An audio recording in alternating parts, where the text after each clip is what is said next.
So we are starting with the precautions that we are supposed to take after the nitric acid is prepared or during the nitric acid is prepared in the lab. Number one is that all the apparatus that is being used must be a glass apparatus. Why it has got to be a glass apparatus? बच्चे देखो, the glass apparatus is free of any corrosion, किसी भी तरीके का, क्योंकि nitric acid जो है it's a highly volatile acid.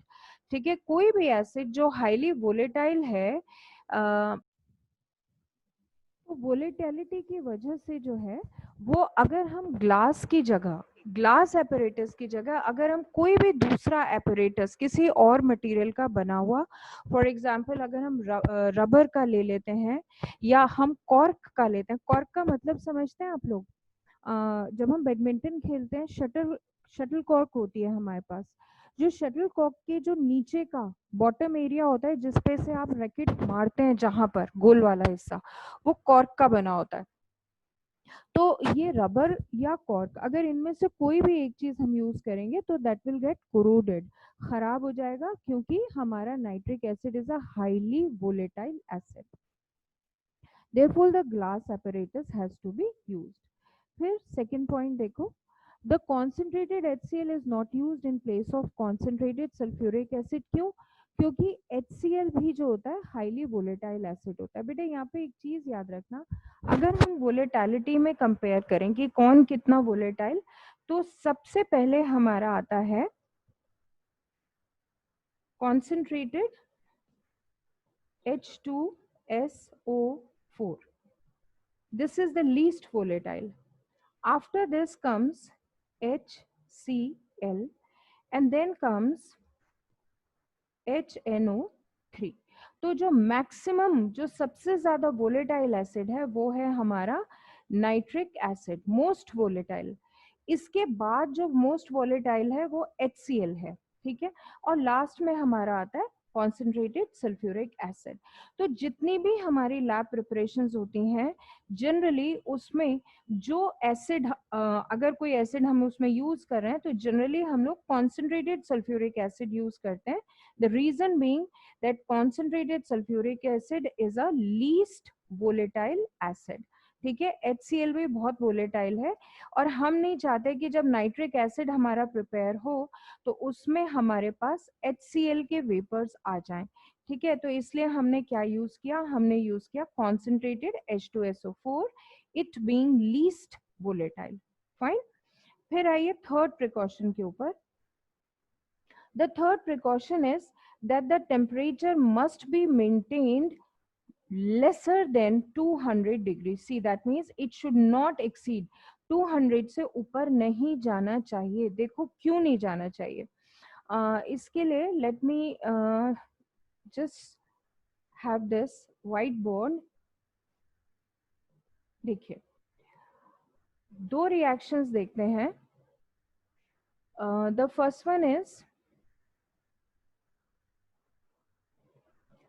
Sodium nitrate plus conc H2SO4। ठीक है, और इसमें हम यूज करते हैं एसिड, इसको हम यूज करेंगे temperatures less than 200 degree C के ऊपर। ठीक, तो देखो हमें क्या मिलेगा, it will give us NaHSO4 plus it will give us HNO3। ठीक है, the only thing is that the temperatures must be at less than 200 degree C. अगर हमारे temperatures less than 200 degree C हैं, लेस देन 200 डिग्री सी, तो मिलेगा हमको ये। ठीक है, लेकिन same NaNO3 plus conc H2SO4 is giving us Na2SO4, Na2SO4 plus HNO3, ठीक है। ये यहाँ पे हम टेम्परेचर लेते हैं which is more than 200 degree C. तो दोनों में आपने एक डिफरेंस देखा बच्चे। डिफरेंस कहाँ पे नजर आ रहा है? जो डिफरेंस हमको नजर आ रहा है वो हमको नजर आ रहा है इसकी सॉल्ट फॉर्मेशन में। देखो जब लेस देन 200 डिग्री सी था हमारा सॉल्ट बना सोडियम बाय सल्फेट, ठीक है। लेकिन जब था हमारा more than 200 degree C, in that case हमारा सॉल्ट बना sodium sulphate, right. However HNO3 हमको दोनों केसेस में मिला। तो फिर ऐसा क्यों कि हम ये कह रहे हैं कि टेम्परेचर हमेशा लेस देन 200 डिग्री सी होना चाहिए, not more than 200 degree C. The difference is because of this salt. बच्चे ये आपका नॉर्मल सॉल्ट बन रहा है, आपको नॉर्मल सॉल्ट याद होगा, ठीक है। This is your normal salt, sodium sulphate is the normal salt. और सोडियम बायसल्फेट ये कौन सा सॉल्ट है? This is your, this is acid salt, ठीक है। जो नॉर्मल सॉल्ट बन रहा है दैट इज सोडियम सल्फेट, इसमें क्या प्रॉब्लम होती है? That this salt forms an insoluble insoluble coating on the glass। जो हमारा ग्लास एपरेटस होता है उसके ऊपर एक इनसॉल्युबल कोटिंग, क्योंकि सॉल्ट इनसॉल्युबल है तो एक इनसॉल्युबल कोटिंग, या यूं कह सकते हैं हार्ड कोटिंग, ठीक है। इधर इनसॉल्युबल कोटिंग और you can write it as hard coating बना लेता है किसके ऊपर? हमारे टेस्ट ट्यूब के ऊपर, जिसकी वजह से it is very hard to remove it. इसको रिमूव करना बड़ा मुश्किल हो जाता है। होता क्या है कि आप हीट किए जाते हैं, ये लेयर आती चली जाती है, और इस लेयर के आने की वजह से क्या होता है कि थोड़ी देर के बाद ये लेयर इतना ज्यादा कोट कर लेती है उसके ऊपर, आपके ग्लास एपरेटस के ऊपर, that it is very hard to remove. तो जब when it is very difficult to remove it, then what happens, थोड़े टाइम के बाद आपका रिएक्शन स्टॉप हो जाता है। क्यों? क्योंकि जो आपका अमाउंट ऑफ हीट है वो प्रॉपर अमाउंट ऑफ हीट जो है वो अंदर रिएक्टेंट्स को मिल ही नहीं रहा है। Now have a look here, same thing they are explaining over here। when it is more than Na2SO4, see what happens, uh, it forms a hard crust which sticks to the walls of the retort, ठीक है, and is very difficult to remove although the yield of nitric acid is higher। although यहाँ पे nitric acid की जो yield है, जो amount है, वो हमें ज्यादा मिल रहा है, लेकिन तब भी क्योंकि ये जो Na2SO4 है ये इतना मुश्किल हो जाता है उसको रिमूव करना कि हमारी जो फ्यूल है, हमारा सब कुछ वेस्ट होने लगता है, क्योंकि sufficient amount of heat ultimately मिलनी बंद हो जाती है, ठीक है। जबकि on the contrary to it what happens when we are heating it at lower than 200 degree C, in that case we are getting here, हमें क्या मिल रहा है? इन दैट केस हमें simple sodium bisulphate acid salt मिल रहा है और नाइट्रिक एसिड मिल रहा है। और ये जो सोडियम बायसल्फेट है इसका जो क्रस्ट बनता है या जो इसकी लेयर बनती है वो बिल्कुल भी ना तो इंसॉल्युबल होती है और ना ही हार्ड क्रस्ट होता है, तो हमारा टेम्परेचर वेस्ट नहीं होता। सी, अगर हम लो एट हायर देन 200 करेंगे तो क्या क्या प्रॉब्लम्स आएंगे? Here are the problems. Number one, it may damage the glass apparatus, क्योंकि आप तो हीट किए जा रहे हैं, एक पॉइंट ऑफ टाइम पे ग्लास एपरेटस में get damaged. Number two, decomposition of nitric acid, हमें मालूम है जब हम लोअर देन 200 डिग्री सी पे हीट करते हैं तभी हमारा नाइट्रिक एसिड जो है वो केमिकल थर्मल डिकॉम्पोजिशन शो करने लगता है, जिसकी वजह से नाइट्रोजन डाइऑक्साइड बनती है। अब सोचो अगर हम अगर हम मोर देन 200 डिग्री सी पर हीट करेंगे तो नाइट्रिक एसिड का क्या हाल होगा? Most of it will be lost in the form of nitrogen dioxide. And last one is wastage of fuel. Unnecessarily जो चीज हमें लोअर देन 200 डिग्री सी पर मिल सकती है, उसके लिए हम मोर देन 200 डिग्री सी अगर यूज करेंगे तो ऑब्वियस है हमारा फ्यूल जो है वो बहुत ज्यादा अमाउंट में वेस्ट होगा. So these are the few precautions that we have got to take while the preparation of the nitric acid in the lab. Okay, so now after this, uh, we will start with the properties of nitric acid as an oxidizing agent. हमारा जो nitric acid है वो oxidising agent है. क्यों? और हमारे syllabus में कौन कौन सी 3 ऐसी चीजें जिस पर हम oxidising property of nitric acid करने वाले हैं. तो बच्चे सबसे पहले तो again a very important point that nitric acid is a strong oxidising agent. ये बहुत स्ट्रॉन्ग ऑक्सीडाइजिंग एजेंट है. इसी वजह से हम नाइट्रिक एसिड को कभी भी हाइड्रोजन की प्रेपरेशन में यूज नहीं करते. देखो, ये आपने वैसे पहले पढ़ा हुआ है. जब भी हम किसी भी मेटल को अगर हम एसिड के साथ ट्रीट करें तो हमें क्या मिलता है? हमें मिलता है एक सॉल्ट. ठीक है, इस मेटल का सॉल्ट मिलेगा प्लस हमें मिलेगी हाइड्रोजन गैस. ठीक है, लेकिन अगर मान लो वो एसिड नाइट्रिक एसिड हो तब क्या होगा? हम एक मेटल ले लेते हैं. ठीक है, कोई भी मेटल, जनरल मेटल ले लो, लेकिन एसिड इस बारी हम कौन सा लेने वाले हैं? इस बारी हम ले लेते हैं HNO3. In that case we will get salt, but instead of hydrogen we will get H2O. Why? क्योंकि nitric acid is a strong oxidising agent. इतना स्ट्रॉन्ग ऑक्सीडाइजिंग एजेंट है कि ये क्या करेगा, जैसे ही हाइड्रोजन बनेगी ये हाइड्रोजन को ऑक्सीडाइज कर देगा, यानी एडिशन ऑफ ऑक्सीजन कर देगा. एज अ रिजल्ट हमें हाइड्रोजन की जगह वाटर मिलेगा. ठीक है, so this is one proof of how strong the nitric acid is an oxidising agent. ठीक है, अब देखते हैं कि ये ऑक्सीडाइजिंग प्रॉपर्टी कैसे शो करता है.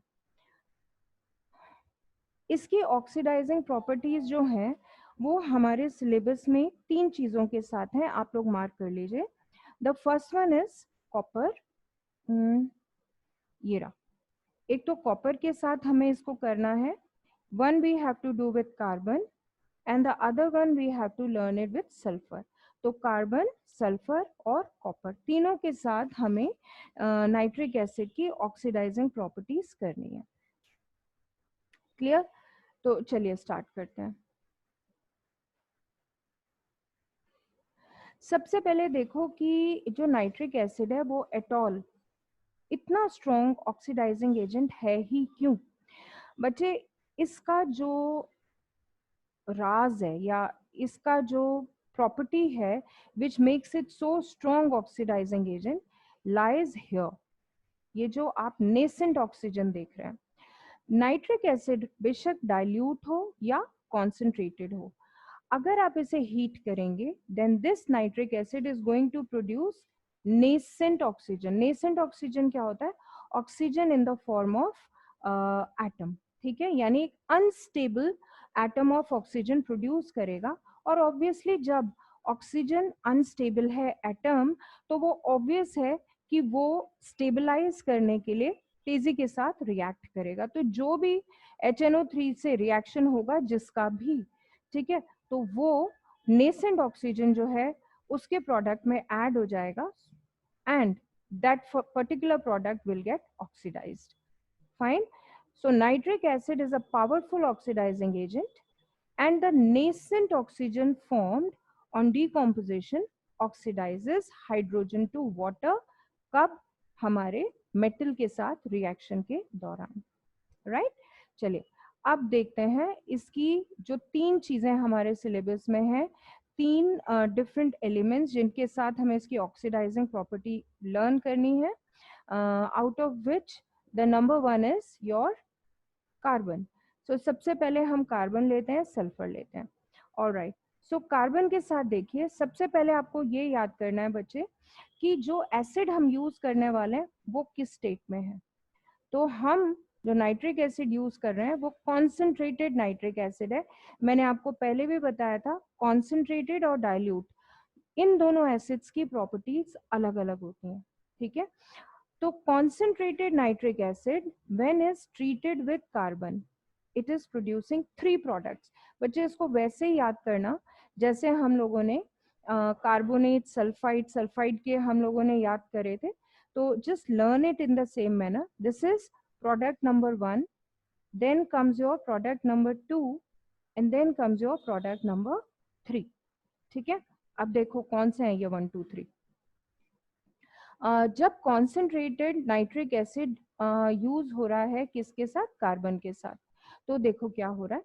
जो पहला प्रोडक्ट हमें मिल रहा है कार्बन की वजह से वो मिल रहा है कार्बन डाइऑक्साइड, और फिर नाइट्रिक एसिड की वजह से हमें मिल रहा है वाटर एंड नाइट्रोजन डाइऑक्साइड। सो अगर कार्बन है तो carbon dioxide plus HNO3 break होगा तो वाटर और नाइट्रोजन डाइऑक्साइड मिलेगा। उसी तरह सल्फर के साथ देखो, अब सल्फर के साथ इसको याद कैसे करना है ये देखो, यहां पर हैव अ लुक, इन दोनों को छोड़ दो, ठीक है। तो बाकी दो देखो कैसे प्रोडक्ट्स बचे आपके, they both are water and they both are nitrogen dioxide, ठीक है। So the only difference lies in the carbon dioxide and sulphuric acid, बस। तो आपको ये याद करना है, बाकी वाटर और नाइट्रोजन डाइऑक्साइड तो कॉमन प्रोडक्ट्स हैं। कार्बन और सल्फर याद रखो दोनों नॉन मेटल्स हैं। जब कार्बन और सल्फर यानी जब नॉन मेटल्स कार्बन और सल्फर के साथ कॉन्सेंट्रेटेड नाइट्रिक एसिड रिएक्ट करेगा तो वाटर और नाइट्रोजन डाइऑक्साइड प्रोड्यूस करेगा, कॉमन प्रोडक्ट्स, ठीक है। और कार्बन के साथ प्रोड्यूस करेगा कार्बन डाइऑक्साइड, और सल्फर के साथ sulphuric acid. Sulphur dioxide produce नहीं कर रहा है, ये ध्यान रखना, ठीक है। So learn it according to product number 1 2 3। Two products are common, only the main product which is obtained due to carbon and sulfur are different। Carbon से कार्बन डाइऑक्साइड, सल्फर से सल्फ्यूरिक एसिड, ओके। चलिए अब देखते हैं when it reacts with metals। ये तो था reaction with non metals, carbon और सल्फर।